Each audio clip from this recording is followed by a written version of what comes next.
Hey everybody, welcome back to another episode of Two Dimes and a Token. Thank you so much for tuning in. Just want to give you a little introduction of today's episode. We are shooting with a really good friend of ours named Big Grady Morrell. We call him Coach G. He came in, he is a high school coach and a high school teacher. And it was something that we really wanted to bring him in on because we were really curious about what it's like to be a teacher with today's generation of kids coming up. I know everybody hears a lot of mix and match stories about how difficult it can be a teacher. We talk about teachers' pay. We talk about the controversy of whether you feel like you're supported from staff above you as a teacher.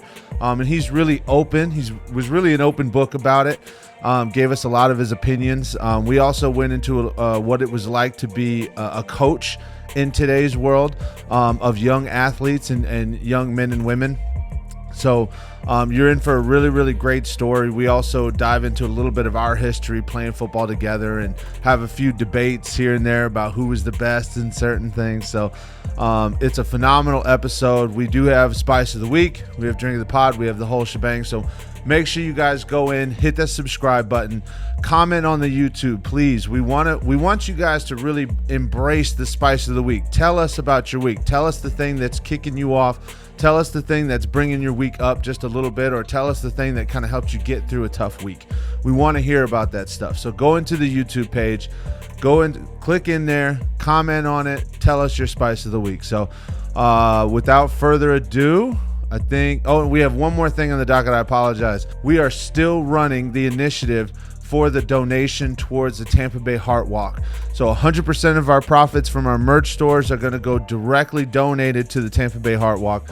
So go into the merch stores, get your Father's Day stuff, get your Two Dimes and a Token shirts, get your hats. We got plenty of different styles and different things for everybody in there. I know you're going to love it. This stuff, we got soft fit shirts, so it feels great on the skin. It's phenomenal material. So go in there, help us drive a big donation towards this initiative. So thank you guys so much for tuning in. Like I said, hit that subscribe button, go comment, and without further ado, please enjoy the episode with Coach G.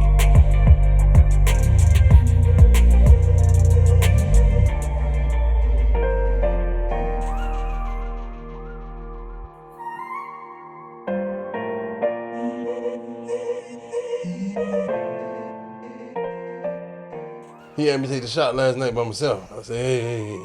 I didn't know. I took a sip. You poured a double shot. I took a bitch sip. I took a bitch sip. I'm over here like this, mouth full. Like, there ain't no lie. Ain't gonna be no bitch today. That was my fault. That was my fault, bro. So, dude, that's my bad, dude. So, as anybody knows, Drink of the Pod, Terramana Tequila, unofficially sponsored or not yet sponsored by Terramana Tequila. So, anyway, yes, I did take a bitch shot last night. Yeah, I appreciate you. I appreciate you. That was my bad. Yeah. Grady, thanks for coming on. And as soon as we come on, as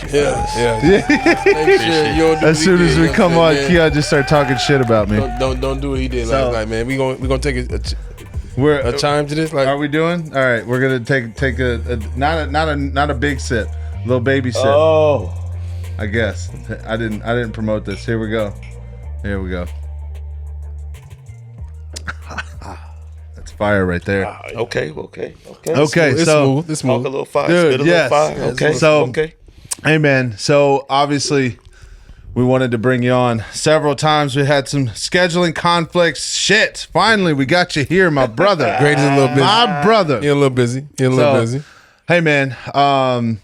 Number one, I want to come out the gate. So you're a high school coach. I am. Right? And you are a high school teacher. I am. You are. How long have you been a high school teacher? Oh man, I have been a high school teacher now, man. Well, I'm going on 8 years now.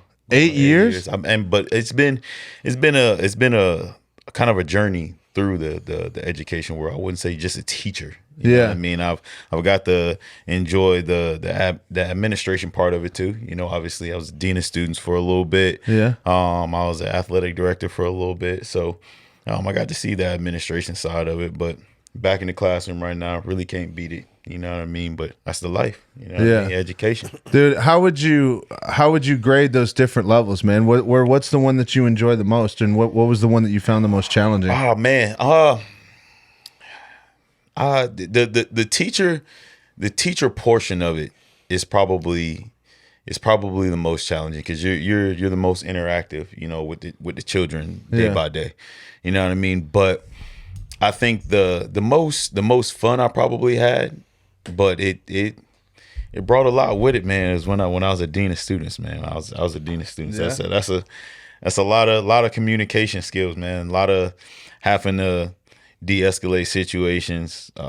Kind of got to lay the hammer down sometimes on kids that you didn't think you would have to, or it comes with a lot. Being a dean. How long did you spend as a dean? 4 years. 4 years. Okay, 4 years so in that 4 year time span, did you notice like a change as you got further and further along? Like, did you find it more difficult to de-escalate situations? Because I know a big reputation right now is it's hard to be in the education system. It's hard to be an employee there, and a lot of people would say it's because the new generation of kids that are coming in, things are a lot more challenging. There's less funding, more responsibility, all that stuff. Like, did you notice a change in the 4 years as a dean that it was a little bit more and more difficult to do the job? Or I honestly, I think it was probably the reverse. I think when you go in as a young guy, you kind of got to go in and get your respect. You know what I mean? From both genders. You know what I mean? From the girls and the guys, and it depends on the age group. Obviously, the older they get, the more challenging they get. But you go in, you get your respect, you lay the law down, and you kind of stick to the law. And that's one of the big things, in the education world that it kind of gets misconstrued, year by year because, like you said, because of the kids. But if you keep it black and white, you got it black and white. You don't live in a gray area. I think you kind of accomplish a lot more in the infant stages of the relationship with the kid. And then as that relationship grows, now you already got an expectation. Now you already got a standard. Now it's more of, I know what's going to happen if Coach G sees me doing this, or if he hears me doing this, or if I got to go to his office. You know what I mean? So you would say almost, and this is like just leading into this, right? Would you say almost that some of those people that express those concerns that are doing similar roles, would you kind of say to some of them like, hey man, look internally? Because there's, like you said, you've found a way to be black and white, right and wrong, this and that. So kind of the stories that you hear from others, do you think maybe they should just change the way that they do things, or just? That's a great question. I just know that communication level between kids and different people, like that human interaction is key, man. Like I can't even say that my way is the most effective. Obviously, I would always give somebody a nugget. You know what I mean? Yeah. Say, hey, try this in this situation. Yeah. If this happens, or hey, just be conscious of this, and this might come out next. Just given the situations I done been in, and things I done seen, because kids are creatures of habit. You know what I mean? That you do see a pattern when some things happen, and you do deal with things kind of in a similar fashion. But the way I communicate it might be different from the next woman. You know what I mean? Yeah. That has to do that job, or what I'm saying, the next, because I mean, it's like I said, the way I come off is not going to be the way that everybody else come off. You know what I'm saying? I'm bigger. You know what I mean? Yeah. Like it's one of those things. Like effective management. You know what I mean? Like one of the ways to have effective management in some places is fear. You know what I mean? And kids sometimes tend to look at me and be like, hey, you know what I'm saying? I'm not gonna mess with Coach, which is right. You should. Yeah, which is right. You should. Yeah, you should mess with No, him. you know what? Hey, that was good. That was You know what I great mean? because I know that's a tough question. That was polished. That was solid. I love it. He was ready for right that. there, bro. He that was was ready for that. good. He was ready Because for that. honestly, no, I tell you right now, with Man. my personality set, though, I in your role, I just stood right there and I said, yes, they need to do things differently, just because of how powerful I can be in my belief system. And I know no matter what, you're never going to be able to use the same system on every single kid.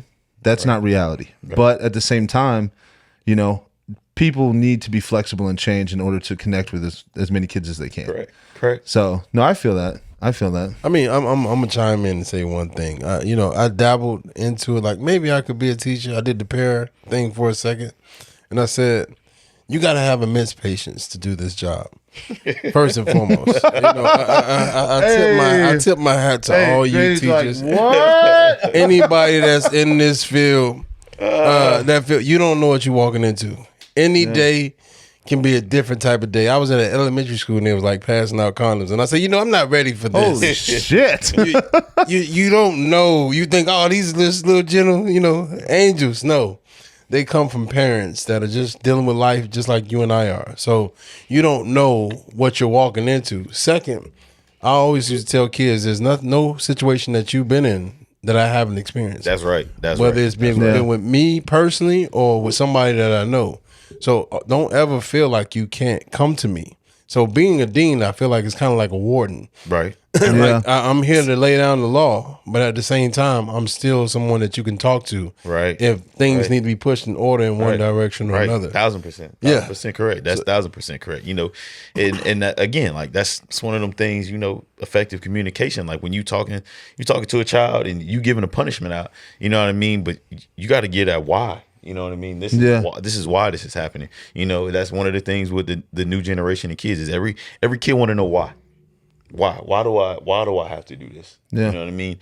And that's kind of one of those things. Like if you can effectively communicate that why with them, then they're like, all right, cool, I got you, coach. You know what I mean? Like I'm not going, keep making this same mistake.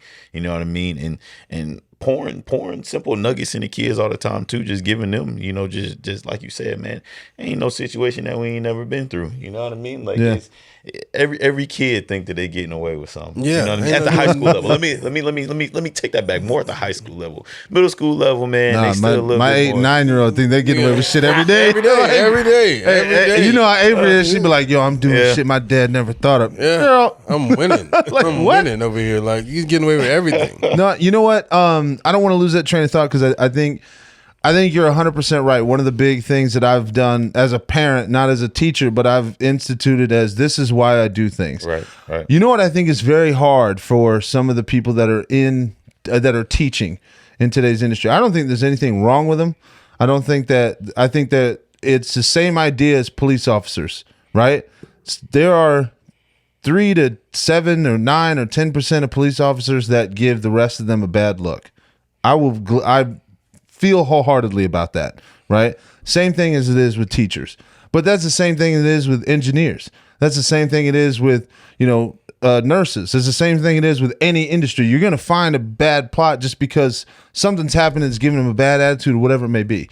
However, the one thing I will say that's probably very unique for the last generation of teachers, when they asked why in the 1980s, 1990s, right? It didn't matter. Mm-hmm. It's because I told you so. That's right. That's what it was. 1,000%. And now you can't, it's not that way anymore. You know what I'm saying? And I think that's really conflicting for them when they have a kid that says, I want to know why.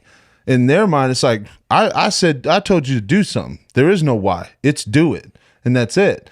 Whereas as we evolve, it's not like that anymore. People want to be educated. People want to understand, hey, why do you want me to do this that way? Is there an alternative way? And I think kids, especially, I think social media is a terrible thing for kids, but also at the same time, I think it's expanding thought processes. It is actually in some way, shape, or form advancing knowledge in kids a little bit quicker. I mean, how many times have you popped on YouTube and all of a sudden you see a 16-year-old kid that's a millionaire? You know what I'm saying? Just because he educates himself in that manner. It's way more range, way more, information now. Yeah. Than it was before. Yeah. But as a teacher, I feel like it's hard to be out there and set the example, because every example it's more than one way to do it now. Yeah. To say you can't be a rapper and make $1 million is great. You don't want to. You're right. It's hard for that kid to be a gem and be seen by everybody as something that's special. But now with social media, all you have to do is do something that's uncharacteristic, something outside of the norm, and you become famous. You don't really have to have talent. You can just have a look and be famous. So it's more so you don't know what's going to be successful going forward in the future. That's not going to be necessarily a bad job, a good job, a bad job, because if you can sustain your life off of it, then it must be good. You know, it's wild that you say that. It's like you said, it's not necessarily a talent. It's just do something and put it on the internet. Yes. in my hometown, there's a kid, a famous YouTube kid. He just did an interview with somebody. He said he sold over $150 million worth of merch. His name is Danny Duncan. And I don't know, you guys have probably never heard of him because I didn't either. Never heard of him. He was before my generation. If you pull him up from my hometown, he lived like 5 streets away from where I lived, right? This dude is a multi-millionaire, and he has videos of him. He had bought this gigantic fucking monster truck, and he drives through the Inglewood Lakes and behind all these houses and shit and records it and puts it on the internet. And he gets more views than like Jake Paul and Logan Paul and all these guys. And he is a multi-millionaire, all because the first video he ever did, he put a hot dog in his zipper and ran through Walmart. Again, so you don't even have to have talent to be successful. That's the thing. It was funny at that time.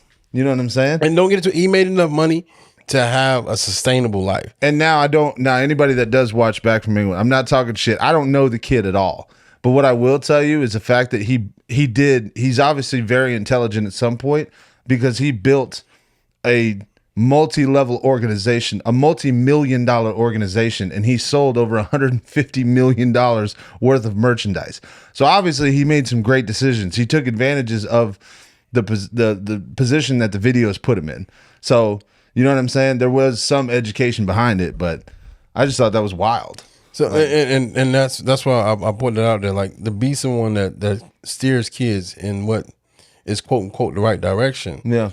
What do you say to kids that say, man, I'm gonna be Instagram famous, Man, I'm gonna be TikTok famous? Because I see kids doing TikTok. Yeah, that's a daily battle, man. It's a daily battle. Life disciplines, more. Here's what I think more than teaching. Like, when being a teacher, being in the education field, I think for me, you get to teach more, especially because they intersect. Man, is me coaching like life disciplines. You know what I mean? There's a lot of things in life that are never going to change. There's a lot of things that you can teach a kid that, like, just simple principles that they're never going to change, because that is a hard line for me still, and a lot of teachers don't agree with it, but it's still a hard line of why are they still learning a squared plus b. You know what I mean? Like, how is that really relating to, unless they're going to be, some kind of engineer, some kind of astronaut or something like, but yeah. like, if these kids know, they say, hey, like, I'm going to go to trade school, I'm going to go do this, and this, like, they're looking at this like it don't pertain to me. But there are some life disciplines that you come across, you know what I mean, like, daily, that it's easier for me as a coach to share them, you know what I mean? Because at that point you become a teacher, because I think coaching is a teacher, you know what I mean? Like, a great coach is a teacher. If you can teach, because in the sport we play, football, you got to know why you do something. Yeah. You know what I mean? Because if you don't know why you're doing it, you're going to get hurt. Yeah. Yeah. You know what I mean? Or you gonna put somebody out of position. Yeah. You know what I mean? So I guess more for me, that kind of leads over into the teacher world, as far as, like, like there's certain things that, you just gotta abide by. You know what I mean? Like, yeah. Do you ever, and I know, so like I said, I know some of these are going to be difficult questions, right? And I want you to be as open and honest, but you can also be as polished as you want. Do you ever get in a situation where you're trying to push an initiative that you feel is really, really good with the kids that you have, but you just don't feel like you get support from people above you, or like from administration, or even from the higher level, right? Oh man, that's a daily battle, man. That's a daily battle, man. Where I'm at right now, man, where I coach and teach at right now, like, we want a new facility, man. We want a new athletic facility. Yeah. You know what I mean? But it's not as easy as put the materials out there and let's build it up. You know what I mean? Yeah. Like, it's just not. It's got to go through a lot of red tape. You got to talk to a lot of people. It's a lot of things that got to happen, and it's not like it's not like we'll ever stop pushing it. Like, where I'm at, man, the same facility that we were working out in is the same one I was working out in. You know what I'm saying? When I graduated high school there. You know what I mean? So I think it's about time. You know what I mean? That and it's not like we haven't put a very, very good product out there year after year after year after year. You know what I mean?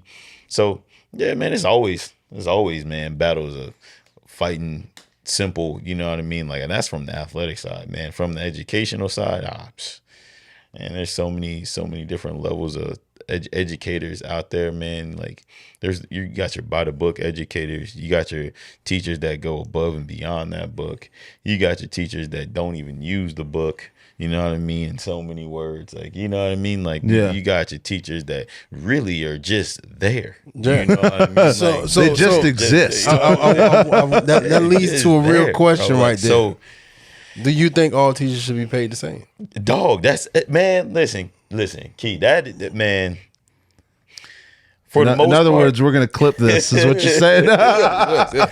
for the most part, man, for the most part, I will say, man, there's more good than bad teachers. Let's No, that's not the question. Now, I see how you deviated from that, but I need you to lock into this. Do they all go ahead. Talk right into that thing. Remember, because we want to get that nice and loud. Do they all need to be paid the same? Nah, I think there needs to be a measurement. There's always a measurement. There's always a measurement on, you know. You can't measure it, because if you measure like A, B, C, D, why are you keeping these D's out here? You're right. So it can't be a measurement along those lines. Right. I do think. Okay, here's what I do think. I do think as a whole, the education field, like, they're underpaid. They are underpaid. Now, what do I think the starting should be now? Just given what's been going on now and what's been happening, like, I do think, in just doing research, like Florida in general, there are 48 out of 50 right now in teacher salary.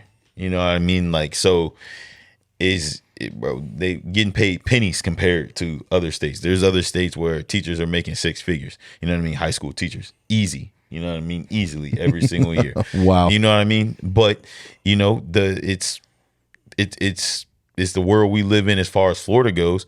But the measurements, you know what I mean? Like, Florida is more worried about retirement, and, you know what I mean? Like, that's where tourism, that's what Florida's based off of. It's not the educational system. We breed crazy athletes, but the education ain't, you know what I'm saying? I'm not saying it's terrible, but it's not the greatest, obviously. So the question would be, why not go to where you're going to get paid the most? Like any professional athlete, not only do they want to be like, take respected, the NFL. People don't want to go to New York and play ball because of New York State taxes. That's a downfall of playing in New York, and you already know that. So why not go to where you're going to get compensated the best?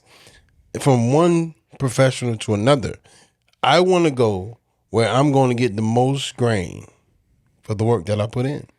We interrupt this podcast to bring you Sunterra Solar Solutions, a leading edge solar company committed to making sure they provide a phenomenal experience to its customers. Going solar was one of the best decisions that I ever made.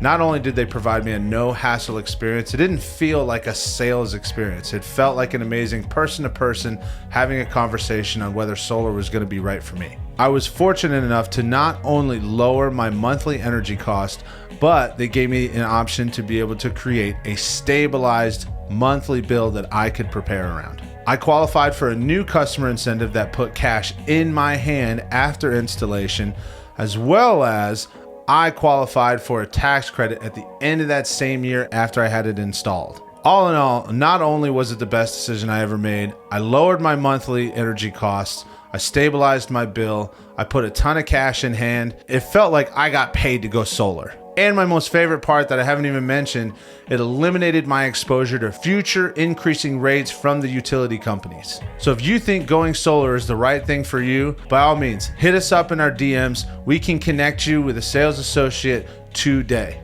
And now, back to the episode. I mean, I always tell people, you want to get compensated the most for the energy that you put out. That's all it is. I don't care if that's in professional sports. I don't care if that's in the garbage man. For the energy that I put out, I want to get paid the most for it. So as a teacher, knowing that they get paid more in Connecticut, California, than they do in Florida, why would you stay in Florida? That's a twofold question. So I'm gonna go ahead and say this. This is here's what you do know. For the educators that I'm really around that are really passionate about education, They ain't getting an education for the money. So then you can't complain about it. I'll tell you that. Can They you? didn't. No, they see, didn't get it. They didn't get in it for the money because Okay. they're more worried about everyone wants to earn an honest dollar. living. Everyone wants to earn an honest living. I'm not Yeah. saying that they want to be millionaires. Yeah. You know what I mean? I'm not saying that. You know what I mean? And I'm not saying that they think that they should be paid an extreme extra amount more than what they make. You know what I mean? But compared to other, salaries, other wages for what other people do, given the hours and the time that a teacher puts in, like it's not, I don't think is where it should be. You know what I mean? And then here's the other part of that question. Like, yeah, I get what you're saying. Could I move to New York where it's snowing and cold, you know what I mean? And all of that to make top dollar, or would I want to enjoy my life making the money that I'm making and live by the beach? Yes. You know what I mean? Like that's a hard Yeah. question. I think the other side is I'm gonna piggyback on him right there. Is a lot of times when teachers will complain about the salary, even the ones that get into the business based upon it's their passion. They want to educate the next generation of kids, right? But when you see everything around you is raising up in costs, Right. and your salary hasn't moved Right. in years, that's the part where it's like, listen, I'm doing what I love, but I'm getting to a point where I can't survive doing this. I need some help here. So that's why we start seeing those conversations. Because let's be real, I mean, now I'm drawing a blank. What am I thinking of? Inflation. Inflation. Thank you. Now, inflation, especially the last year, 2 years, off the charts. But has your salary gone up? So that's the crazy part. So like the bill just passed. Like, I don't know if anybody's, really been watching it, but like the whole thing with teachers, don't want to get too far into it, but the whole bill as far as teacher salary getting raised, you know what I mean? Like when it first started, I think they wanted to start teachers out of 65. You know what I mean? I think that's where they were trying to, go with it. Now, obviously, this was 1,000 questions asked being behind it. Why would you pay a teacher 65? What measurements, what goals, what certificates, what education, what you know what I'm saying, does all that encompass if you're gonna pay them 65? You know what I mean? And I think that's all getting ironed out. You know what I mean? So and then I work in a private school, man. So that's a whole different realm. You know what I mean? Like now you're talking about a different, you're supposed to be giving a child a different type of education. You know what I mean? A higher level education that's More gonna get personal. them, So man, I tell people this all the time, man. Education is a tricky business, man. I got my own, obviously, thoughts about it at times, and I would be lying to you if I said at some points in time I look back and be like, yo, why am I doing this? You know what I mean? Like, why am I still out here doing this? You know what I mean? I look at some of my family members and some of the things they do, and they make high dollar. You know what I mean? But then they come back and remind me like, yo, like, bro, you wasn't called to do that. You know what I mean? Like, you straight. He was like, man, what you giving kids is way more valuable than this dollar bill that we getting every single day. Like, trust me. You know what I mean? And that's a hard pill to swallow. That's hard to hear, you know what I mean? Yeah. When you talking, you know what I'm saying, to your family. But it's when you in it and you get to touch a life and you get to change your life, then you're finally like, I get it. You know what I mean? I get it. You know what I mean? I've done it a few times. Send a first generation kid to college, you know what I'm saying? Or, kids just reaching goals that they just ain't think was obtainable. You know what I mean? Given, their environment. You know what I mean? Don't want to be a product of their environment.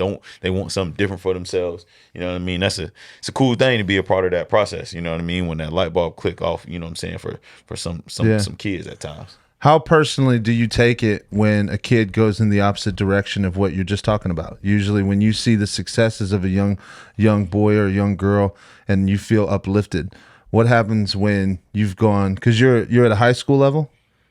It's a private school, so it's K through 12. So I get to see. Okay. I get to see. Everywhere. What happens when you've been working with a kid going up through, and obviously we're not talking about a specific kid, but we all know because we've been in sports and we've seen it. We've seen kids with immense athletic ability all of a sudden front newspaper, arrested for this or that. How do you feel when you encounter a kid that you've been working with for years and all of a sudden maybe not be on the front paper, but you just see him making decisions or her making decisions that you're like, man, I just can't get through to him? So I'm gonna put it to y'all just like this. It's a hard pill to swallow. It's hard to even, put it out there this way, but got to come to the realization when you doing it year after year after year after year, and the amount of kids, like, you come to the realization that this right here, you can't save them all. You can't save them all. That's tough. That's a hard pill to swallow. That's a hard. It's like putting it that way, but you can't save them all. Yeah, as bad as you want to. You know what I mean? Like, you can't save them all. that's tough. That would be very hard for me because I'm very OCD about so many things in just a business structure. Because let's be real, I don't teach, and it's funny because my aunt has been a teacher and she's finally getting ready to get her tenure or hit that 20. Right. And she tells me all the time because I miss being in football. I miss coaching football. I miss being around the game. But in order for me to do that, like, I can't just walk onto a college campus and get a job. I would have to start at high school level. You can't. I mean, I could try, but I mean, Jeff Saturday got the head football coach for the Colts. we're not even talking about that right now. I'm just throwing it out there. But that's what I'm saying. Like, she tells me all the time, and I every single time I think about it for about 5 minutes, and I'm like, yes, I would love to be involved in some way, shape, or form back in the game and teaching kids a game that I fell in love with that really helped me propel my life. Football prepared me for everything. I didn't understand it at the time. You remember a coach that we had? Let me tell you something, guys. In life, right?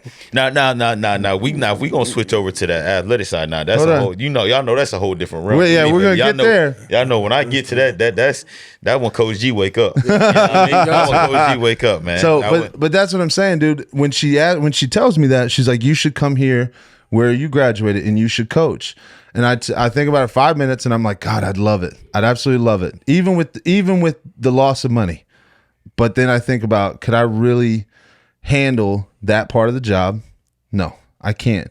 Because I get so frustrated when a 9-year-old doesn't clean her room, let alone when I see a kid making that I care about. Because let's be real, when you're teaching, you can't help but not care. Because you're in that role to help them grow and expand. Like, think about different things. Think outside the box. Grow as a human being. That's literally your job, right? And when you see them making those decisions and you know the path they're about to go down and you can't change it, that would drive me insane. It would drive me off the wall, bro. I'm gonna go in a different direction with you guys and say, like, and I'm gonna talk about somebody specifically, like John Morant. You see a kid that came from, a good household, a dad was in his life, so on and so forth, gets $200 million, and then now he's everywhere with it. He didn't mess up until he got the status. Before, he was perfectly fine. So people just think kids make mistakes before their life could have blossomed. But even when their life blossoms, they still make mistakes. And as humans, we all make mistakes. Some of us get away with it and some of us don't. Yeah. And you look at it like the front page, like, how did they get caught? And it's like, I was doing the same thing. So it's nothing about, I tell everybody, you just got good luck. Like, some of this stuff is just good luck. It's some days you went out and you don't know how you made it back. And these kids have those same situations. They just don't make it back.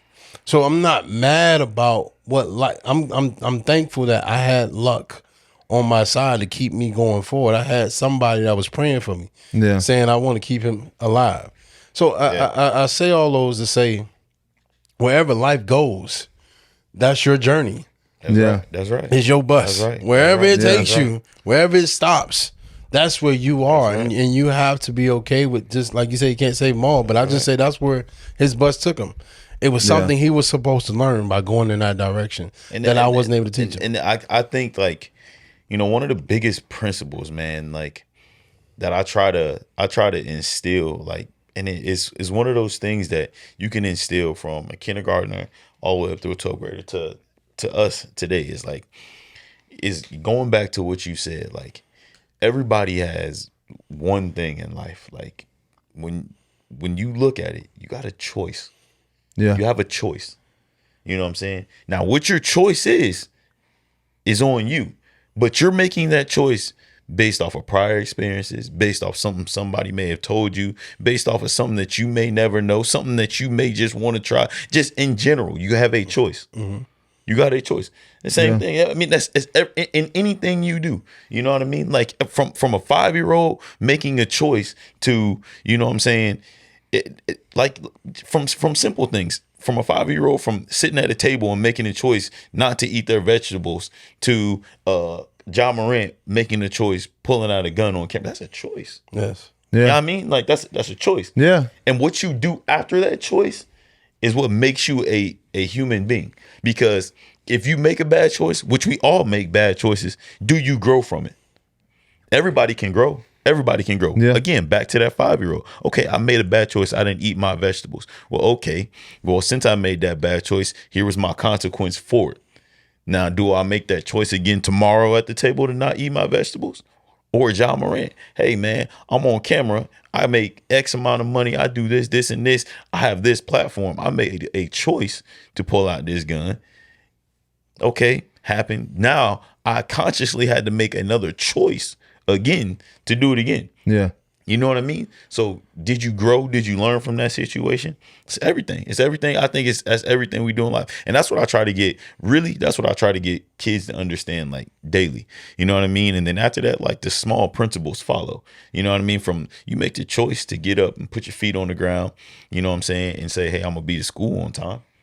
It's Yeah. a choice. Just like you make that choice and be to work. That's on valid. I'm gonna tell you. I'm gonna put I want to go in your coaching hat a little bit. So, I was talking to a player. Here we go.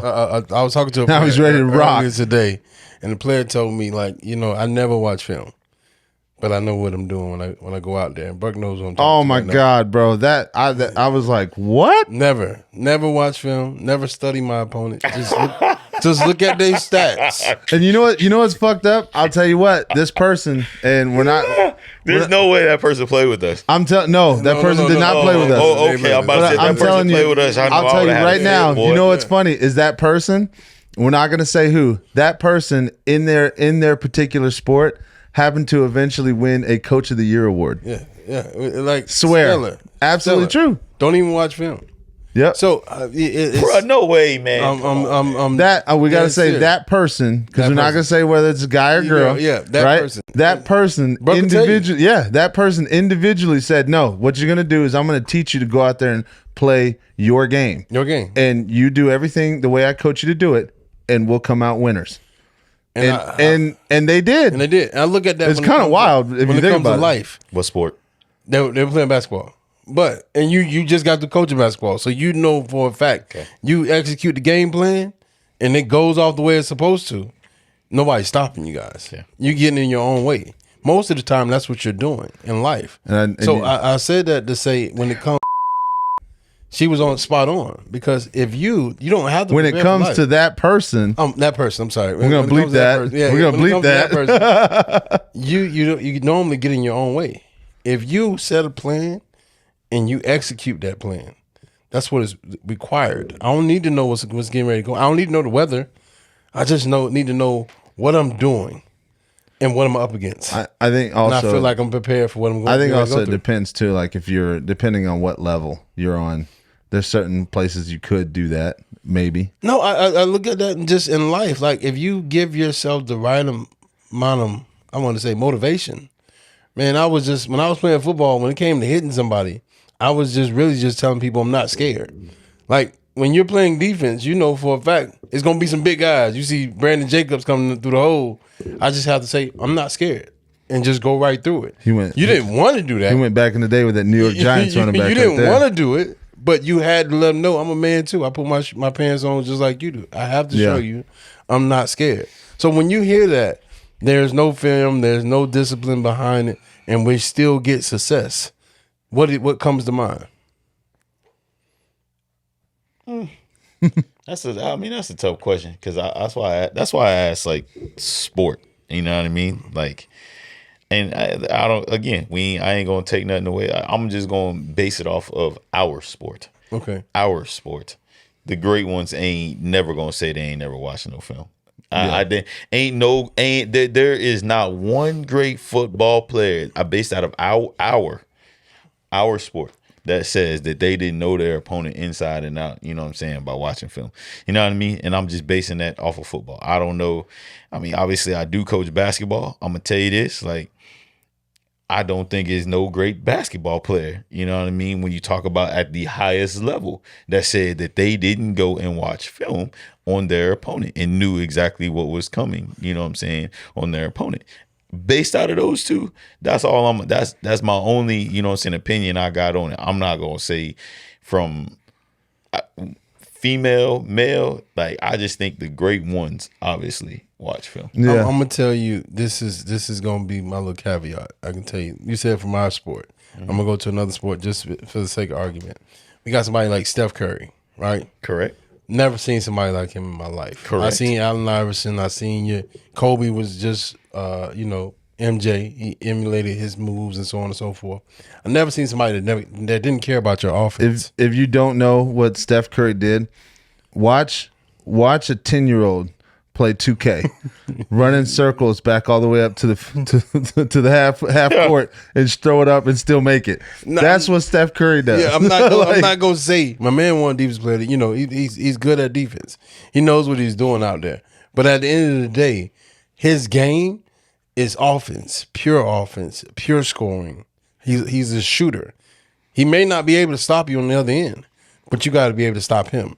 And that right there can win you games, but it's not going to win you championships. So in the meters where games matter, I believe you don't necessarily have to know what your opponent is doing as long as you know what your assignment and what you're doing.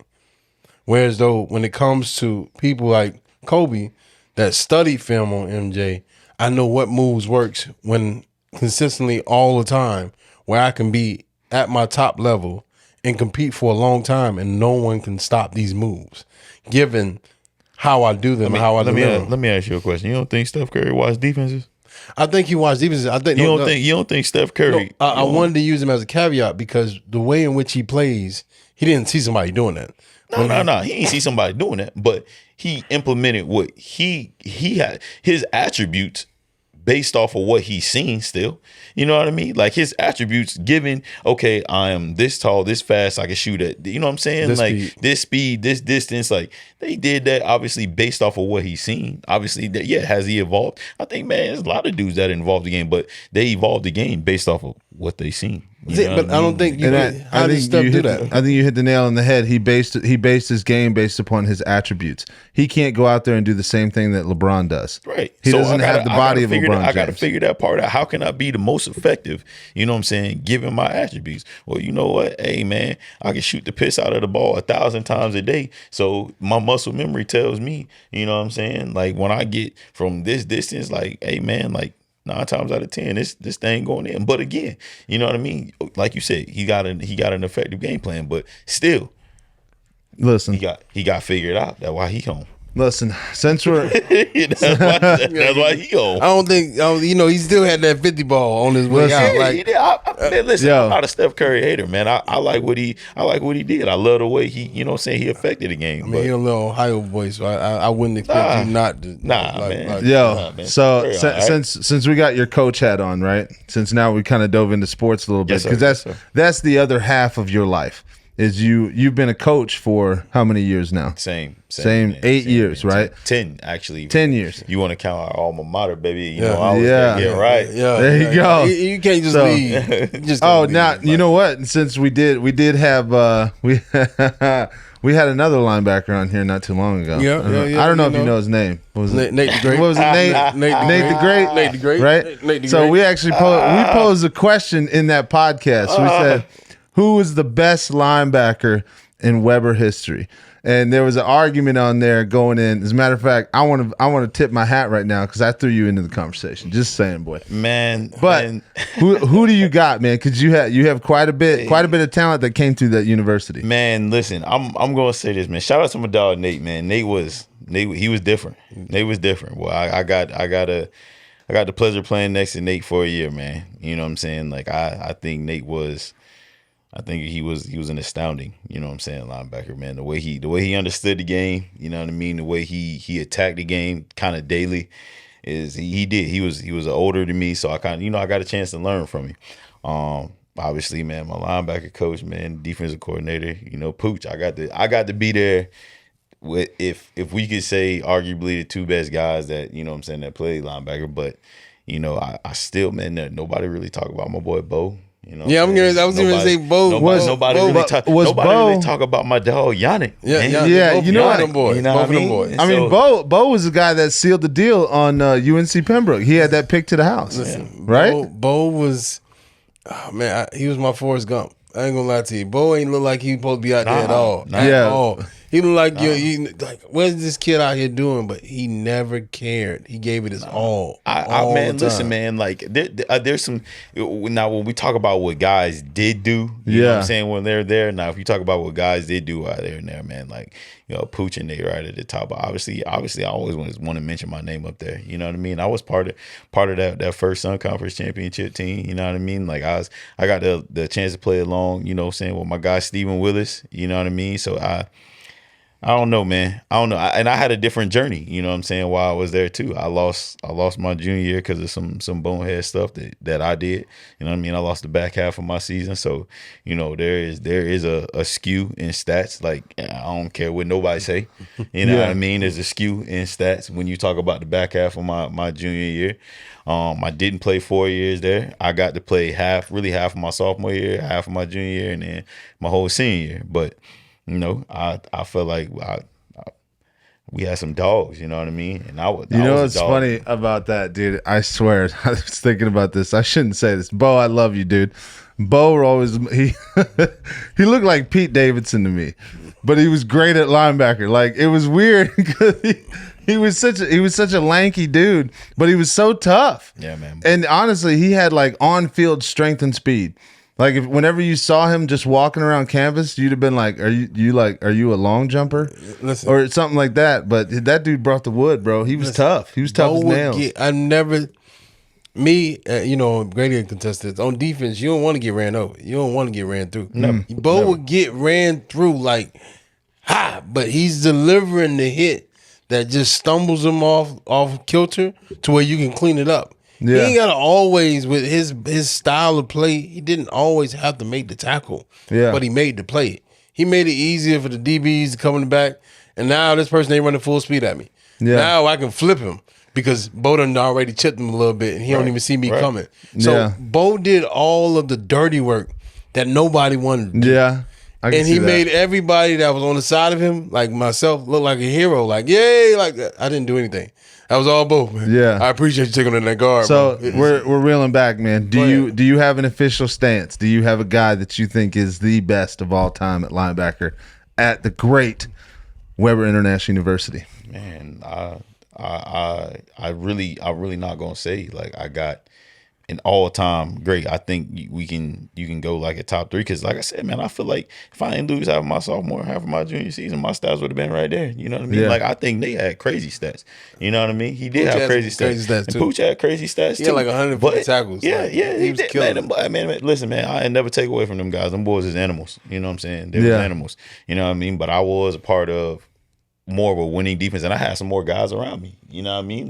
Like, they say what they want. Stephen Willis was on that same. Like, I was gonna say, you got a ring, don't you? Yeah, you got a ring, don't you? Yeah, conference championship. So Stephen Willis was on my team. Stephen Willis was. They say what they want. You know what I'm saying? Like, but like I said, man, like Danny Booth was on that same defense. You know what I mean? He was All-American. Like, them guys. Now, while Ricky Carlson still played, you know what I'm saying, with Nate, and like defensive line always been crazy at Weber. They say what they want. Defensive line always been crazy. Mm-hmm. It's always been some guys up there that I feel like ain't never get their recognition. No, they ain't gonna that should have really been, you know what I'm saying, recognized out there, from DeMarcus Rhines to my boy Pat Fatou, you know what I mean, to my guy Jamel Autry that was out there. We talking about like these D1 guys, like these D1 transfers. They came to Weber as D1 transfers and used to tear that stuff up down there. My boy Keenan, you know what I'm saying, undersized. You know what I mean. My boy Big Dukes that played down there. It's a lot of guys that made our job a lot easier. Before we go ahead and say they're crazy, because we had a crazy back half too. You know what I mean. Before I'm going to sit here and just be like, yo, like the greatest linebacker. Like, I love my boy Nate. Nate and Pooch though. Like I learned a lot from them. I learned a ton from them. You know what? So I can't even sit here and say who the greatest, man. You know what I'm going to tell you? Once again, I'm going to say the same thing I said to Nate. Polished. Yeah. Very polished answer. Yeah. I like it. I love it. I call it how I say. Me coming in as a freshman, seeing Pooch at the peak of his form. I've never seen, the only person I can compare it to is like Brian Urlacher. So seeing somebody work as hard as they possibly can for 4 straight years, do all the necessary dirt. I mean, Pooch was losing face masks. Yeah. During games. Like, he was giving it his helmet chipped up. You know for a fact, and that 3-3 stack, I'm just call it leave is what it is. You got to have a hell of a nose guard in order to stay clean. And he had Stockberger in front of him picking up 2 grown men. You know, he's an Olympic lifter. Right. So Pooch just got a chance to roam freely and show his natural talent, God-given ability. That's and true. I feel like whenever you see somebody that plays well as a team, like forget the individual accolade. Like Ray Lewis is great as an individual, but Haloti Nala is holding up the hole, so he got gaps to like, run through. Terrell Suggs and it's a lot that goes. It's a lot go into it, man. Before I just say like, and like I said, man, Nate's stats was crazy, and some of the things I used to watch and Nate do, you know what I'm saying? When he was at the peak, I used to be like, yo, bruh, like, you really just made that play? You really just did that? Like, you know what I mean? But I think it's at some points in time, I was doing the same stuff.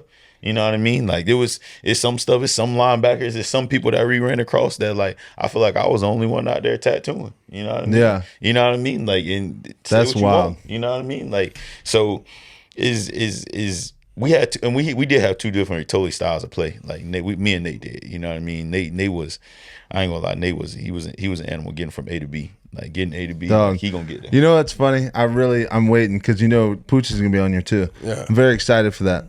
I'm gonna pose him the same question towards the end of it. But I'm waiting for it to come across some guy that's one of our boys that comes across to be like straight up, just Richard Sherman. Yo, I'm the best corner in the game. You gonna sorry me? You gonna try me with a sorry wide receiver like Crabtree? That's the result you gonna get. Like I'm waiting for it. Pooch gave me the game though. I ain't gonna lie. Pooch gave me the game. You know what I mean? I watched Nate, but Pooch gave me the game. You know what I mean? Big respect to my dog Pooch still, man. To this day, man, we still good. You know what I mean? Like going around there, making congratulations to my dog on the head coaching job. He doing a great job with them guys over there.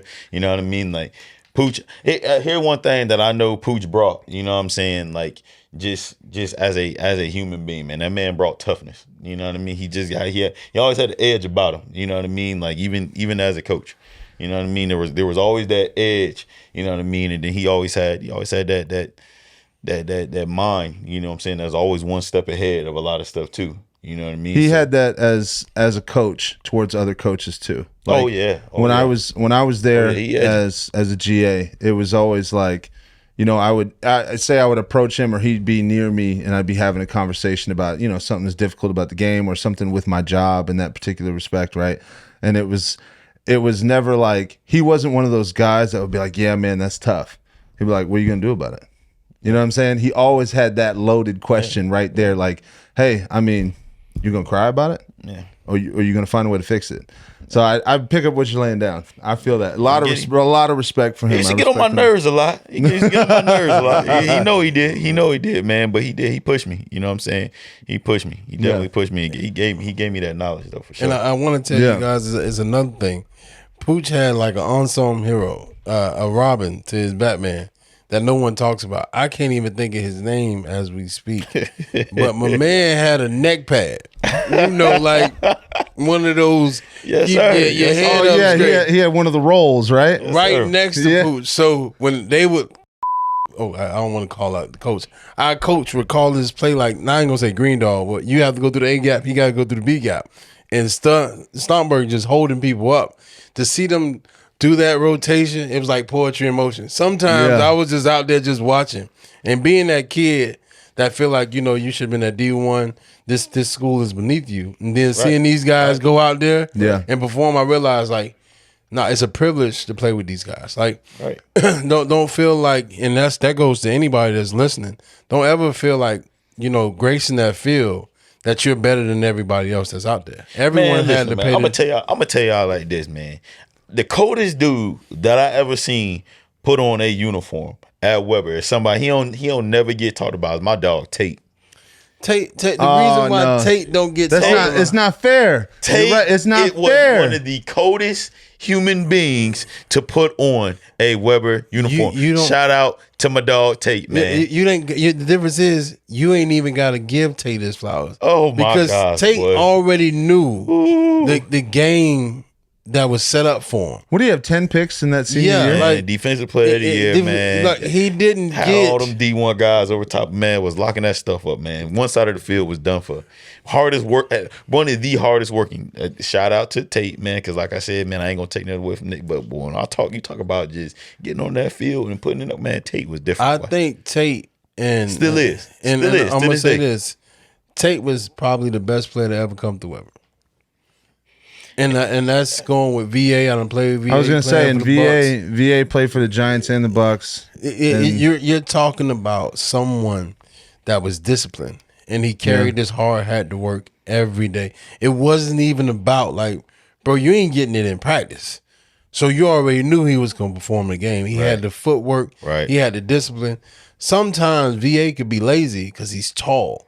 So if it's a jump ball, he ain't even worrying about it. Like I don't have to box him out. 6'2", 6'3"? 6'2", 6. Yeah, so you don't have to box him out. This guy's 5'11". I was gonna say. I'm gonna just out jump. I think you're giving him an inch. I love you, Tate. I thought he was like 5'10" though. You mean so Tate boxing wide receivers out him And the ball. He was boxing. He's boxing out the Mike Evans types of receivers. Yes, like- he's 6'2", 6'3", 6'4", and still jump balls and very competitive. I think Tate would have went to the NFL, and I followed Tate all the way up until basically he stopped Lockout, playing. baby. Speaking Like, of that, you need to help the initiative because lockout. I've reached out to him like 3-4 times, told him to come on the pod. Man, I'll holler at Tate. Tate, man, hey, come on here, bro. Yeah, we need Come you. on here, Tate. But We need you know, you on I here, will big come Tate. down to Miami. You already know that's my Yeah, stomping man. ground. But I'm gonna tag him. I'm gonna clip this and tag him in it. So the difference is Tate should have been in the NFL.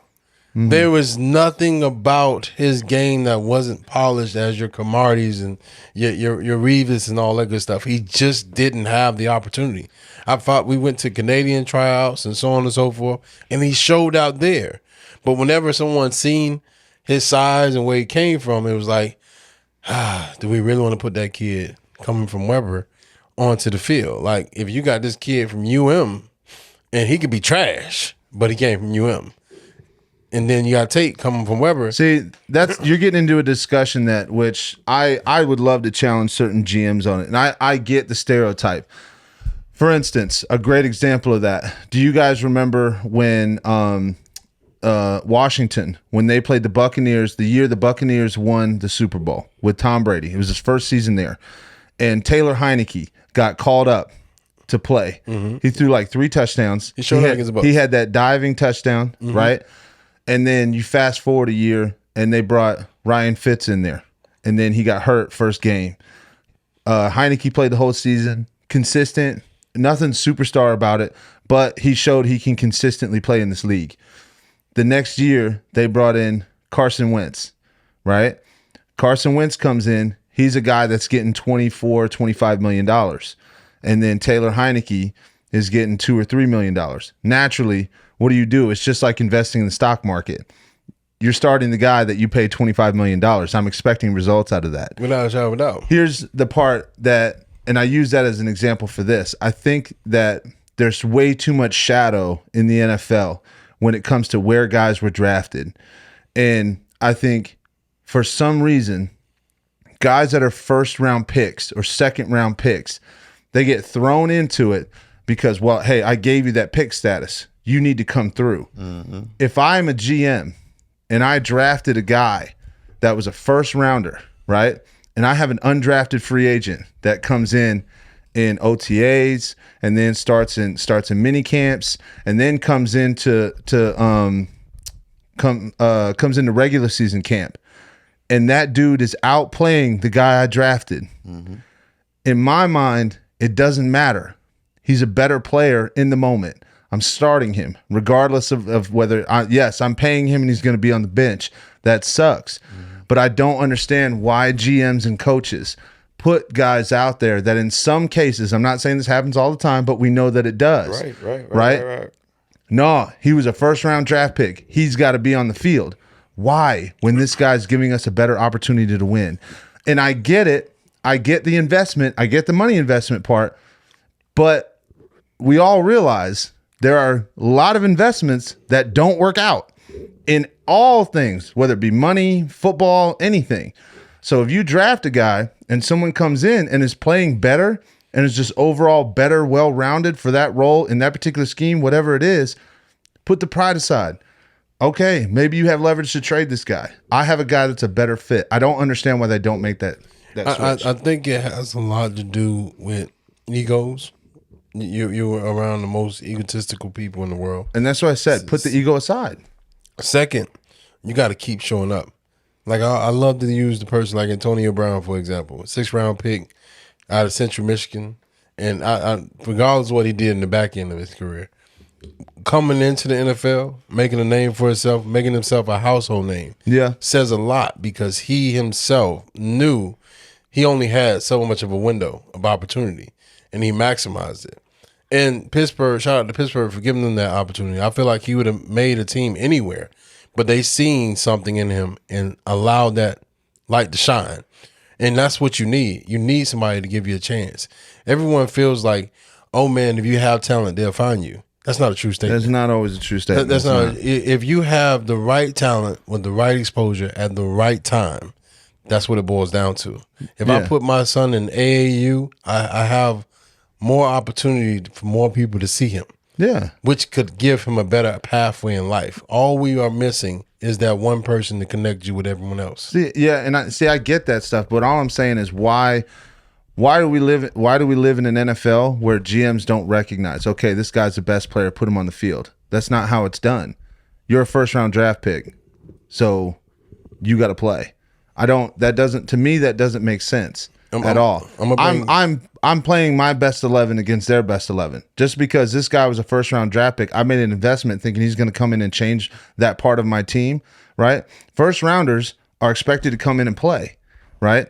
Aside from my opinion being quarterbacks, I don't think first-round quarterbacks should come in and play their first year. I don't. But aside from that, a linebacker, if I get a linebacker that's drafted 10 overall, I bring him in, he's performing, competing against other guys, and I got another guy that was an unrestricted free agent that we brought in and is now outplaying my first-round draft pick, I should start that guy because he's playing better.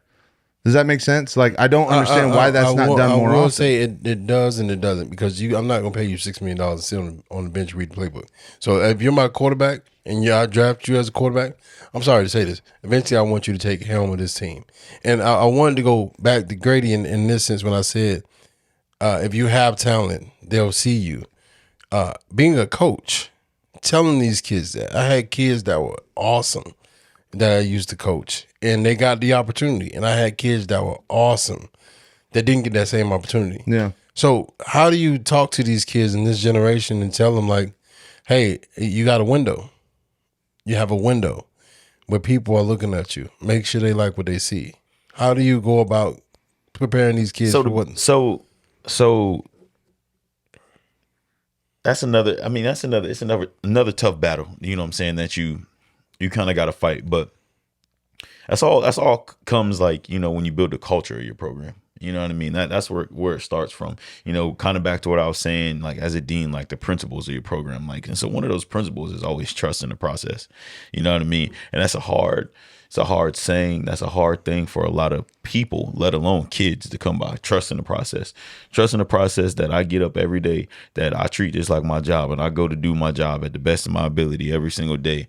And that at some point in time it's going to pay off. You know what I mean? Yeah. And somebody's going to see me, and somebody's going to give me an opportunity. Somebody's going to give me a shot. But the way I say that because it's culture, because what happens is it really only takes one. You know what I mean? That one opens up that door, you know, at the level that I'm at. So when that one opens up the door, the floodgates come. You know what I mean? They kind of open themselves up, and they all start coming. So now you have that opportunity, you have that chance, but you got to trust that process to get to that point. It may not be you, it may not be your time, it may not be when you're a sophomore, it may not be when you're a junior, it may not be when you're a freshman. It might be at your senior year that you finally get an opportunity to show everybody, like, hey, this is what I'm about. This is the type of player that I am.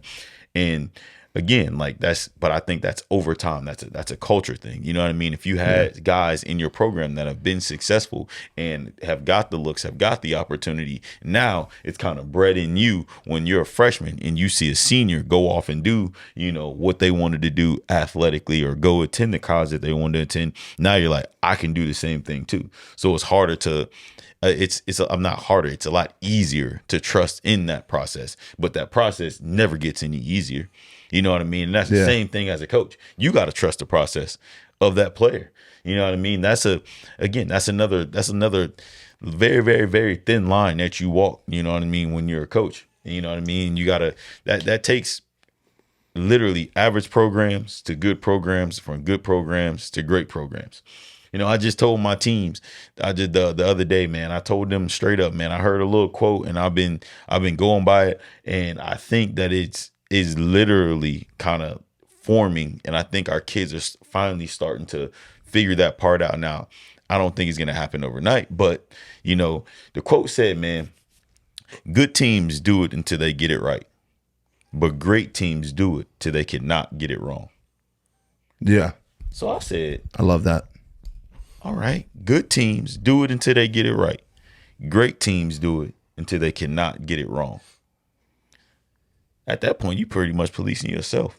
You know what I mean? As a team. Yeah. You know what I mean? Now all those principles is put into place. Now you looking at your team like, hey man, I got a bunch of trained soldiers that they understand on, off the field, wherever we at, whatever setting that we are in. We understand how to conduct ourselves, how to play, how to perform. And I think that's where you get those Alabamas. You know what I mean? I think that's where you get, obviously, the Ohio States. Like it's a culture. You know what I mean? That's why you see those teams there every single year, because it's bred into them. And part of being bred into them is somebody telling them, hey man, listen, you about to have a shot at the league. Like I got a shot to be a top 10 draft pick at the league if I go to this school right here. Yeah.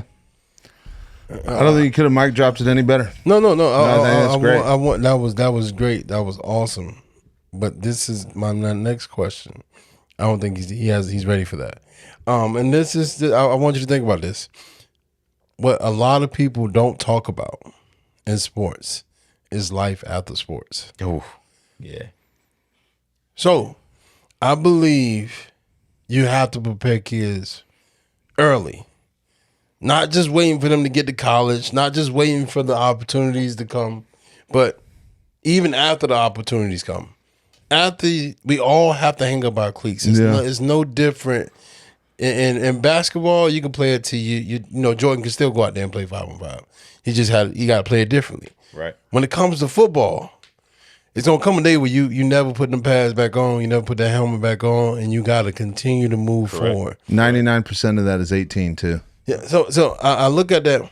I seen Pooch, right, hang up his cleats, clean out his locker, and he couldn't leave.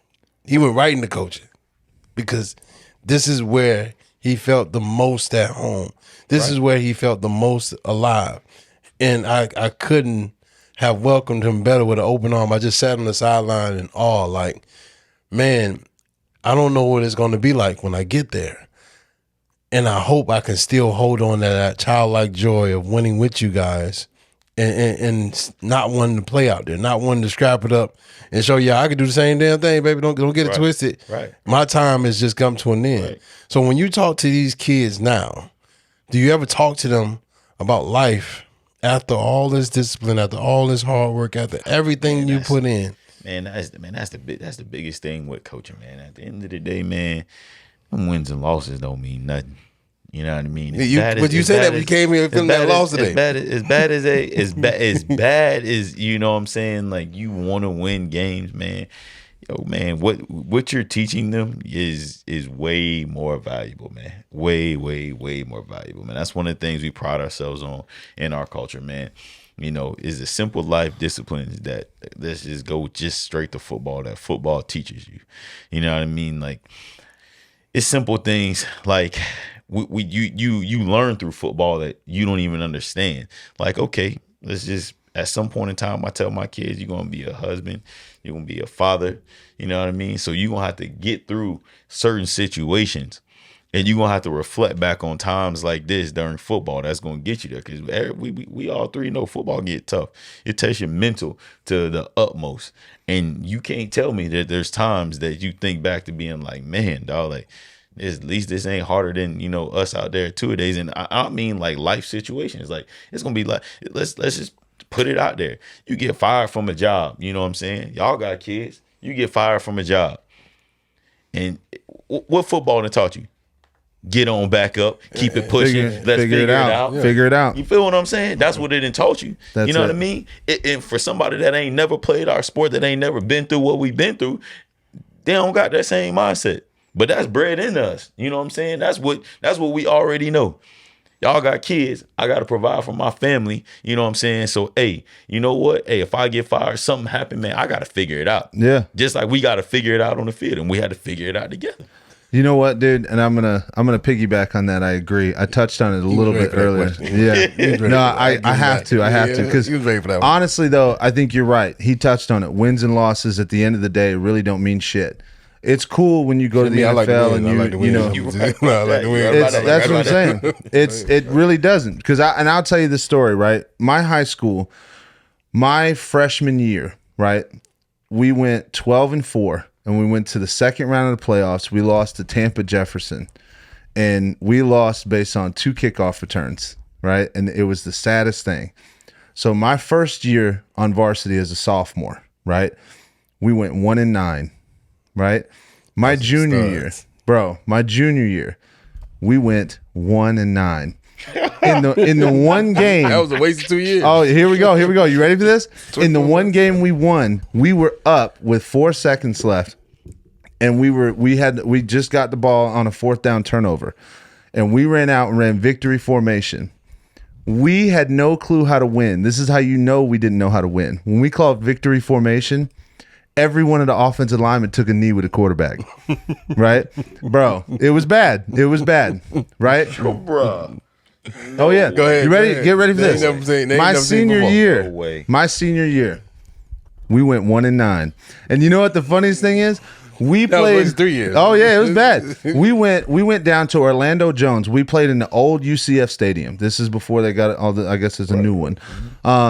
We played one of the last games in there before they put the new stadium in, right? And we played Orlando Jones, and we were down 18-32. With 4.5 minutes left, and we came back to win 33-32, right? And that was the only win we had, right? Came into Weber, right? Young program still, a lot of transition from when I came in to when people were gone because Pooch had just got done, right? You were a year in, all this other stuff. We won 2 games, right? Second year, that's when our offensive line coach, offensive coordinator, we only won 3 games. All of them got let go. New guy comes in, right? And it was what? My senior year. The first time in my entire career I ever had a winning season. Goodness gracious. That was the first time we ever won more than 4 games in a single year. That's going through Pop Warner. Goodness gracious. And then in Michigan where I played, they called it Rocket football. It wasn't called Pop Warner, right? Throughout my entire football career, that's the only winning season I ever had. And the reason I tell you all that, everything that I've done in my life beyond football, as far as businesses, my job, everywhere I work my ass off to be number one. Everything I've ever done, I've put in, I've dogged it out, I figured it out, I learned how to be successful in the world. I was the most losingest fucking player in this state. And the sad part is I was a star throughout my whole high school career, right? No doubt. There'll be some guys, if you talk to some of those guys, be like, damn, man, Bruck was the man. Oh, but man. You know what happened? Oh, my God. All that you shit. lost him when y'all took a knee together. Hey, all that shit, right? But what happened? I took all the intangibles of football and I applied it into the real world. And next thing you know, I saw myself all the way up here against all these people that didn't go through the same things we went through. And I was like, fuck. And it clicked. I was like, fuck, I get it. Yeah. All those coaches that used to be like, because guys, in life, this is going to happen. Yeah, man. And then it finally started making sense. And I was like, holy shit. So when he said, at the end of the day, wins and losses don't mean shit. It's all about the character you build and the experiences you put in these I thought he was kids. full of shit when he said that. No, I'm glad I actually 100%. Hey, right there, baby. Right there. Listen to me. Nah. My career was like yours. I don't get it twisted, man. I love it when I love to win. Hey, man, I'm a little bit different than my boy Mike. Man, I've been winning my whole entire life. I done been in state championships, conference championships. I done played in some high level games, man. But I do think though, at the end of the day, man, like you gotta, like you said, man, when the cleats come off, man, you gotta hang them up, man. You gotta teach them to be men in society. Like that is a huge subject, bro. Now you know what I'm saying. What it is to be a man in society today. I want to end on that note. Okay. I want to end on yes. Go full circle, and I want to hear from you too as well, bro. What is it to be a man in 2023? Yeah, this is we got to last on this because we got to get into the spice of the week. Yeah. Go ahead. What is it to be a man in today's generation? Yes, in today's generation. What does that mean? Like, because keep in mind, we do have a large viewership now. So right. So go ahead. You better watch what you say. Go ahead. You're gonna get some time to think about it. You want me to lead off on this? Go ahead. Lead off. You lead. We're gonna let Grady get some time to think about it. I'll tell you right now. I'll close it. In my opinion, I still have a little bit more of an old-fashioned idealistic when it comes to being a man, right? Being a grown man in today's world, in my opinion, number one, I believe wholeheartedly that you're the head of household, right? I believe also you're the first person that's going to take it on the chin when something happens in that household. I believe that you're the one that needs to take the responsibility of stepping up if there's an issue in the household and being able to resolve that issue, whether you're wrong or not. I think you need to be able to be that person that leads everybody into better decision making, and you need to be able to teach and guide your kids in a direction that also put them in a positive path. Don't hold grudges. Don't let fights continue. All that bullshit. I also think that you need to be a stand-up human being, and when you're wrong, you're wrong. As a great example was earlier today. We got into a little text argument, Grady and I did, because we had to reschedule. But immediately, I'm frustrated already. That's my B, Grady. That's my bad. I fucked that up. I'm agitated about some other bullshit, so I need to come to you right now and say, listen, that's my fuck up. Let's reschedule. We're all cool. You know what I'm saying? When it comes to outside the world, you need to be a protector and you need to be a provider. And no matter what it takes, whatever situation your family gets in, whatever situation you get in, you have to be able to stand up on your 2 feet and be able to figure that shit out, no matter what. Period. That to me is the definition of a man. I don't think that I need to be super alpha. I don't think there's a problem with taking a knee every now and again, right? Being humble. I think that you do need to have a little bit of swag to yourself about it, right? But ultimately, I think you need to lead, protect, and provide. I like that. Okay. I like that. Okay, go ahead. I mean, this is on you. This is my question to you guys. Okay, I got my own answer, but I want you guys to go first. I don't want.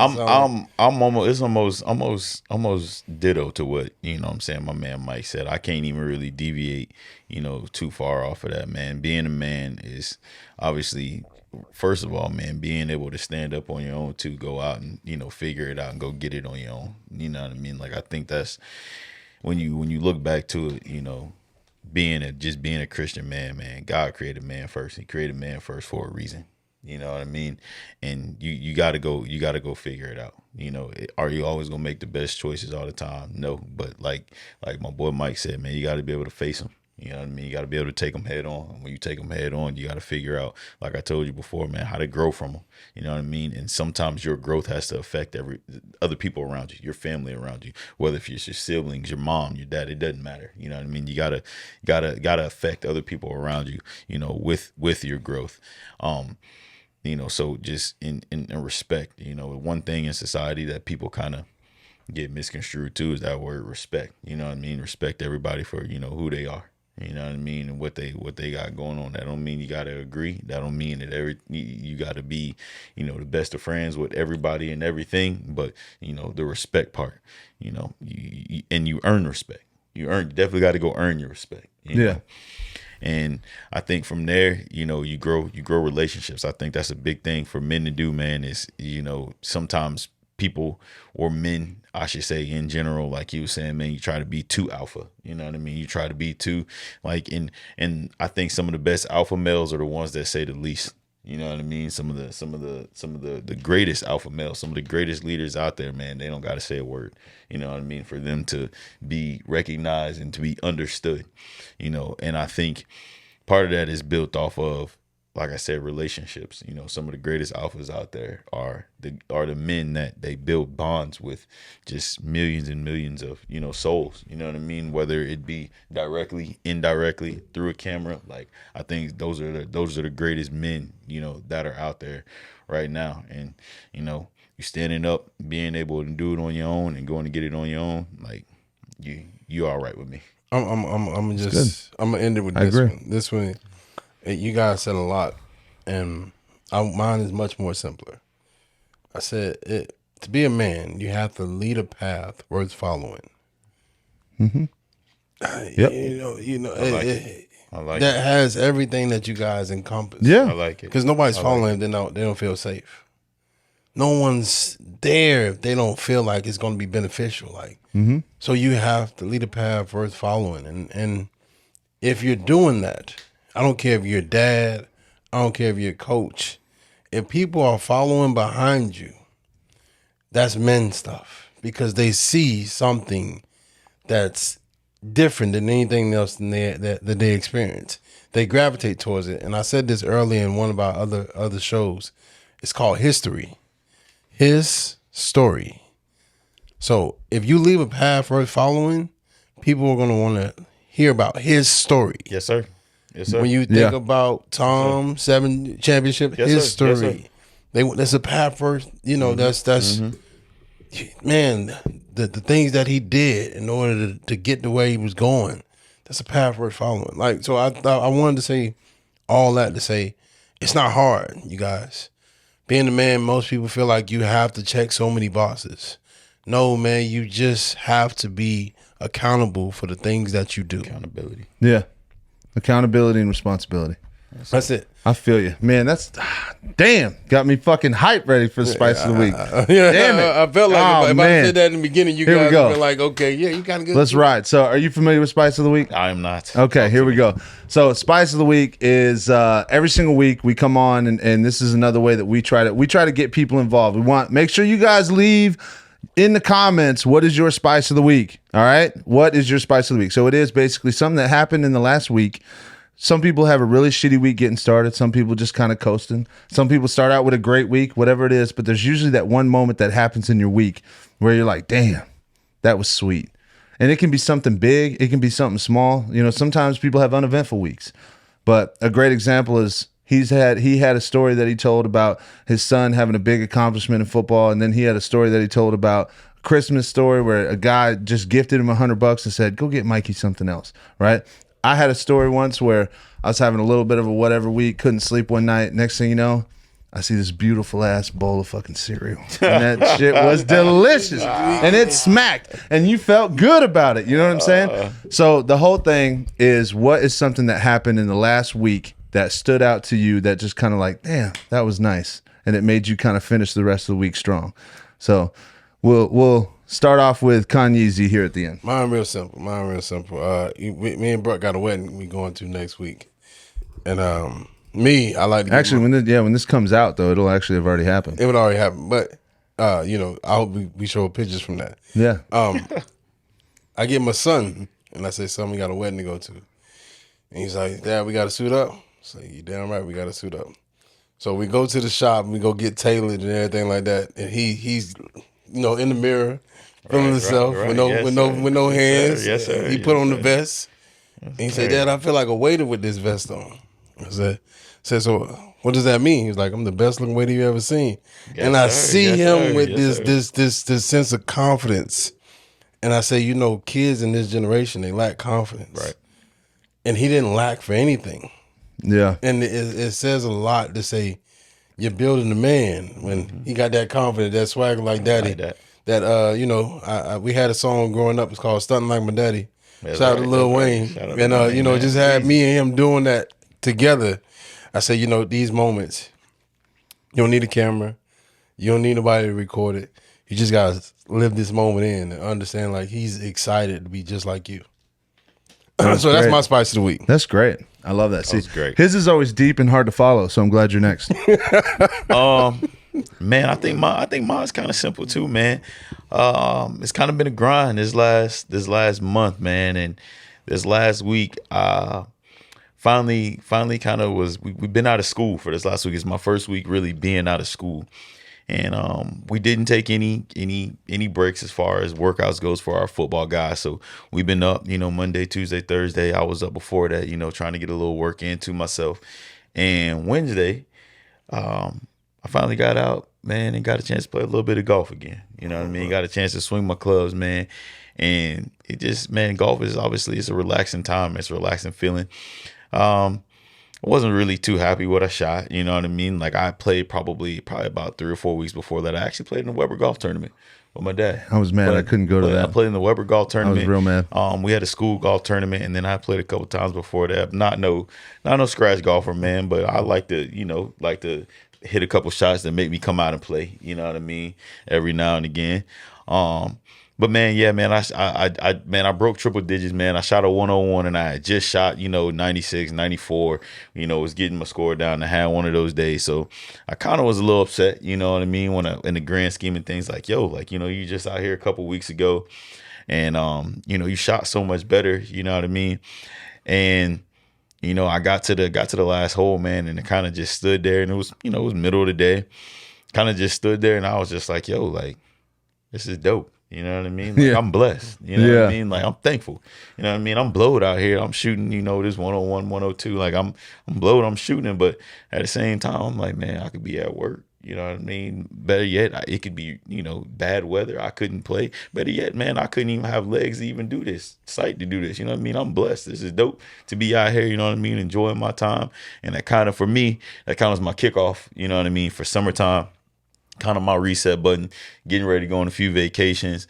So it's kind of like, ended another school year, got to impact a few other kids. Now it's, time to hit that reset button, and we getting ready to go, full-fledged in the summer. And I'm going to have me, a new set of guys, another season, coming around the corner. And, we just pray it's successful. That sounds like a big one. That's like a reset, baby. Reset. That's great right there. That's when you have a season, it's kind of like having a baby. You just want them to be healthy. So, you want to be healthy. You want to have awesome. Not like bug seasons. You want real. Yeah. Seasons. Nothing like that. I told you that shit was terrible. But I learned a lot. So I'll tell you, I'd have quit. My spice of the week is being able to share how many games I've lost with you guys. No.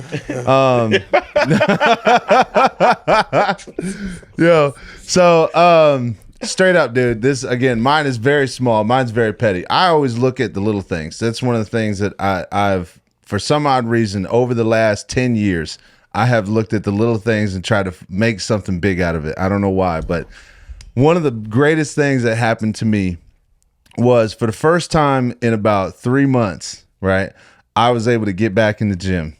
And the whole thing, this whole hip thing going on and shit. So now I'm finally able to start getting a little bit moving again, get back in the gym, get my fucking lift on. And I'm in the gym and I'm doing leg press, right? And I throw on the 225 and I'm like, all right, feels great. Hit my set of 20, right? So I go up a little bit more, right? Hit up to that 3 bills, right? Hit up 4 bills, right?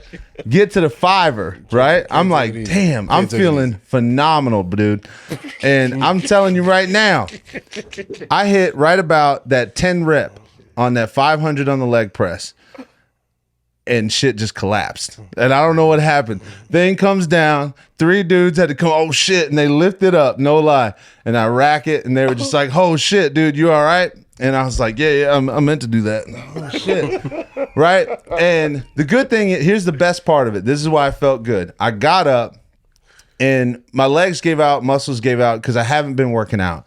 And you know what I'm saying? It's just put a little bit too much weight too early, trying to jump in too far the way I do everything. But I got up, but for the first time and for a long time, I didn't feel pain. I felt sore. I felt like muscles had been worn down. Like I felt critical. You know what I'm saying? Right. Like I got a good workout in, and I could still keep going, doing my auxiliaries, hit the bike for 5 miles afterwards. Like felt great. Even though I failed, like being able to get in there and get that work in, that was something that I haven't been able to experience in a long time. And even though I had made a fucking huge scene and embarrassed myself a little bit, right? I still walked out of there like, damn, man, I got it in today. Yeah. And I felt fucking great. Yeah. Did. You went to a failure, and that's what you need. Yes, exactly. That's something you're used to as well. We just heard on this podcast, you used to failure. No pun intended. You can't have success without failure, baby. I would like you to look around at me and just say, hey, man, listen. Don't matter how many times you fail, as long as you keep getting fucked back up. That's all that matters, baby. You'll get there, baby. Yeah, you'll get there, because I'm living fucking proof, bro. Because if there wasn't 3rd, 4th, 5th, 12 chances, your boy would not fucking be here. So you and Chris. Yes. Oh God, me and Chris. You and Chris. Shit. So anyway, that's an awesome dude. That's a great spice. That's a great spice from everybody. I love it. So we're gonna close this thing out, guys. Subscribe to the podcast, right? Go check out our boy Grady's on his socials, right? Check in with him. He is a great inspiration to not only young athletes, but young people that are coming up. If you guys have any questions, or even if you're looking for some advice, I'm telling you right now, this would be the guy you want to go to. Very humble, very knowledgeable, very wise, just an amazing dude. And we were very excited to have him on the podcast. So thanks again, Big Grady, for coming on. Appreciate you. We blessings, appreciate you. Blessings. So Love make you, sure, brothers for life. Go in the comments, hit us up with your spice of the week, and make sure you guys tune in next week for the next episode. Deuces.